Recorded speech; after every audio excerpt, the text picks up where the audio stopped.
Welcome to my YouTube channel.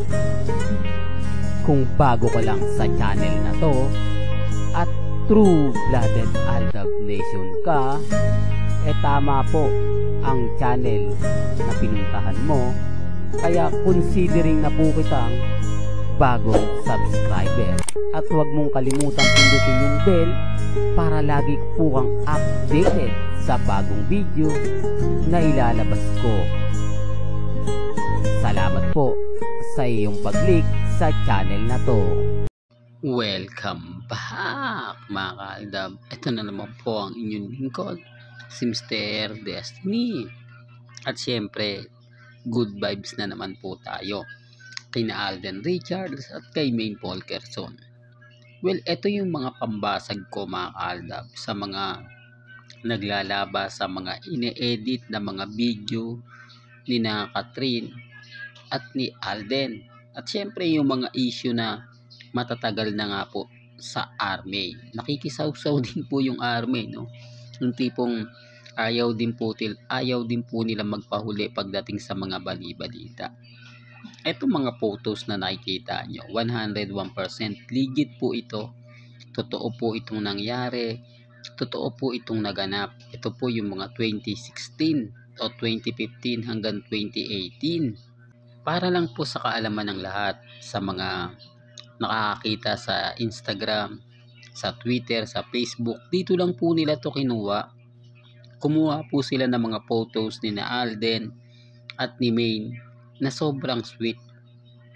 Pagkatapos papalitan po ng mukha ni Catherine. Papalitan po ng mukha ng mga gusto po nilang mga artista para nga po malink si Alden Richards. Diba? Yan naman po kasi yung ginagamit nilang taktika. Yan naman po yung pinaka-effective. Lalo na nga po kapag ang nanonood sa'yo ay mga mamis, mga titas, mga senyor na wala pong alam pagdating po sa mga apps na pag dinownload mo makakagawa ka ng imposible. Yung tipong gagamitin mo yung isang muka, papalitan mo ng muka, magpapalit ka ng lugar na nasa beach ka, nasa mall, yung tipong lahat magagawa mo sa pamamagitan nga lang po ng apps na dinownload mo. Kasi yung ibang mga mamis, mga titas, naniniwala agad-agad. Kasi nakikita nila pupunta sila sa mga ibang post o isi-share nila, tapos magre-react sa channel natin, magko-komento na bumitiw na kayo, na lantaran ng pinapakita yung relasyon ni na Alden at ni Catherine. Yun po yung bungad nila. Papaanong lantaran? Papaano nila sasabihin kung yung mga ganap naman po ni na Alden Richards at ni Maine Mendoza, sila po yung namamayagpag. Sila po yung may mga update na simple lang, na talagang mapapaisip naman po kayo. Kasi kung gugustuhin po nila mag-post, bakit yung sila lang? Bakit yung post ni Mengay ng Valentine's simple lang? Di po ba? Hindi nga po niya binati si Congressman Arjo. Hindi naman po binati ni Congressman Arjo si Mengay ng Happy Valentine's Day. May mga pagkakataon na pwede naman po mag-celebrate ng Valentine's sila Mengay at si Congressman Arjo dahil nga po pupunta ito sa Bangkok, Thailand. Ito lang po yung pambasag ko sa mga army na kapag sinabi ko po yun, pinaliwanag ko po yun, nagagalit po sila. Ganyan lang daw po talaga at hindi na nga po daw nila minsan nare-relate ang Valentine's Day dahil magkasama naman daw po sila araw-araw. Di po ba? Yan yung mga palusot. Yan yung mga bitter na hindi kayang sagutin. Yung mga sinasabi ko na pag nagpaliwanag ako, bakit hindi sila nag-post? Gasino lang naman po ang 2 minuto para makapag-post ka sa iyong Instagram. Para lang po sa mga followers mo, para lang po sa mga nanghihingi ng update nyo. Gasino lang na magbigay ka ng 30-second video ng pagbati ng Happy Valentine's o kung hindi ka naman makapagsalita, mag-post ka na lang ng bulaklak at lalagyan mo ng caption na para kay Maine Polkerson o kay Maine Mendoza. Ganun din naman po kay Mengay. Bakit hindi nga po yung ginawa ni Mengay kay Congressman Arjo? Yung sinasabi kong 30-second video o mag-post na lang po. Same din naman po kay Alden Richards. Hindi po ba? Na hindi man lang siya nagbigay ng video message. Ganun din si Catherine. Aba, syempre may magre-react dyan. Ang dami mga photos, video na binabati ni Mengay. Ang tanong, sino nga po ba yung gumagawa nun? Kanino nyo po ba nakukuha yung mga ganong video? Kaninong account nga po ba nagsisimula yung mga kumakalat na ganon? Yun po yung admin